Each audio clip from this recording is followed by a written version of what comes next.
بسم اللہ الرحمن الرحیم۔ صرف 5 منٹ کا مدرسہ قرآن و حدیث کی روشنی میں 83واں دن 23 ربیع الاول۔ نمبر 1، اسلامی تاریخ۔ رسول اللہ صلی اللہ علیہ وسلم کی مبارک پیدائش۔ آخری نبی حضرت محمد صلی اللہ علیہ وسلم کی مبارک پیدائش مکہ مکرمہ میں ماہ ربیع الاول مطابق ماہ اپریل سن 571 عیسوی میں پیر کے دن ایسے ماحول میں ہوئی کہ پوری دنیا پر کفر و شرک کی تاریکی چھائی ہوئی تھی اور انسانیت گمراہی میں بھٹک رہی تھی۔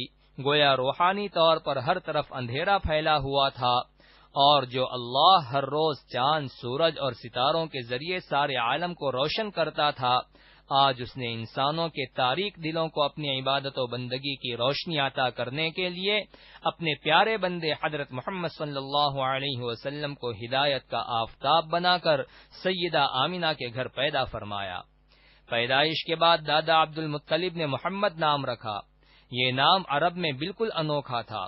لوگوں نے عبد المطلب سے اپنے پوتے کا نیا نام رکھنے کی وجہ معلوم کی تو انہوں نے کہا کہ میرے پوتے کی پوری دنیا میں تعریف کی جائے گی، اس لیے میں نے یہ نام رکھا ہے۔ پھر آپ صلی اللہ علیہ وسلم کی پیدائش کی خوشی میں آپ صلی اللہ علیہ وسلم کے دادا خواجہ عبد المطلب نے عقیقہ کیا اور تمام قریش کو دعوت دی۔ نمبر 2، اللہ کی قدرت۔ ابابیل پرندہ۔ قرآن کے بیان کے مطابق ابابیل پرندوں نے ابرہہ کے لشکر کو کنکریوں کے ذریعے ہلاک کیا تھا۔ اللہ تعالیٰ نے ان پرندوں کو بڑی عقل و ذہانت عطا فرمائی ہے۔ یہ تنکے اور گارے سے بڑی مہارت کے ساتھ اپنا گھر بناتی ہے اور اپنے بچوں کو بھی گندگی سے پاک صاف اور بیٹ نہ کرنے کی تعلیم دیتی ہیں۔ چمگادڑ ان کے بچوں کا بڑا دشمن ہے، اس لیے اپنے بچوں کی حفاظت کے لیے گھر میں اجوائن کی لکڑیاں رکھ دیتی ہیں، جن کی خوشبو سے وہ ان کے گھر کے قریب بھی نہیں جاتی۔ بلا شبہ اس چھوٹے سے پرندے کی عقل و ذہانت اللہ کی قدرت کی ایک نشانی ہے۔ نمبر 3، ایک فرض کے بارے میں۔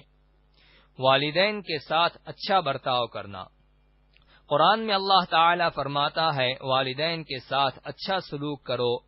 فائدہ: والدین بڑی مشقت و محنت سے بچوں کی پرورش کرتے ہیں، اس لیے والدین کے ساتھ اچھائی کا معاملہ کرنا اور ان کی ضروریات کو اپنی طاقت اور حیثیت کے مطابق پوری کرنا فرض ہے۔ نمبر 4، ایک سنت کے بارے میں۔ خوشی کے وقت سجدہ شکر ادا کرنا۔ رسول اللہ صلی اللہ علیہ وسلم کو جب خوشی کا موقع آتا یا کوئی خوشخبری سنائی جاتی تو آپ صلی اللہ علیہ وسلم سجدہ شکر ادا کرتے۔ نمبر 5، ایک اہم عمل کی فضیلت۔ مطلقہ بیٹی کی کفالت کرنا۔ رسول اللہ صلی اللہ علیہ وسلم نے ایک مرتبہ فرمایا، کیا میں تمہیں بہترین صدقہ نہ بتاؤں؟ تیری وہ لڑکی جو لوٹ کر تیرے ہی پاس آ گئی ہو اور اس کے لیے تیرے سوا کوئی کمانے والا نہ ہو، تو ایسی لڑکی پر جو بھی خرچ کیا جائے گا وہ بہترین صدقہ ہے۔ نمبر 6، ایک گناہ کے بارے میں۔ علم دین کو چھپانا۔ رسول اللہ صلی اللہ علیہ وسلم نے فرمایا، جس نے علم کو چھپایا قیامت کے دن اس کو آگ کی لگام پہنائی جائے گی۔ نمبر 7، دنیا کے بارے میں۔ مال عاریت ہے۔ حضرت عبداللہ بن مسعود رضی اللہ عنہ فرماتے ہیں، تم میں سے ہر ایک مہمان ہے اور اس کا مال عاریت یعنی ادھار ہے، اور مہمان یعنی انسان اس دنیا سے جانے والا ہے اور عاریت کی چیز اس کے مالک کو لوٹانی پڑے گی۔ نمبر 8، آخرت کے بارے میں۔ قیامت کے دن کافر کی تمنا۔ قرآن میں اللہ تعالی فرماتا ہے، ہم نے تم کو ایک قریب آنے والے عذاب سے ڈرا دیا ہے، جو اس دن آئے گا جس دن آدمی اپنے ان اعمال کو دیکھ لے گا جو اس نے اپنے ہاتھوں سے کیے ہوں گے، اور اس دن کافر کہے گا، کاش میں مٹی ہو جاتا۔ نمبر 9، طب نبوی سے علاج۔ گردے کی بیماریوں کا علاج۔ رسول اللہ صلی اللہ علیہ وسلم نے فرمایا، پہلو کے درد کا سبب گردے کی نس ہے، جب وہ حرکت کرتی ہے تو انسان کو تکلیف ہوتی ہے، لہذا اس کا علاج گرم پانی اور شہد سے کرو۔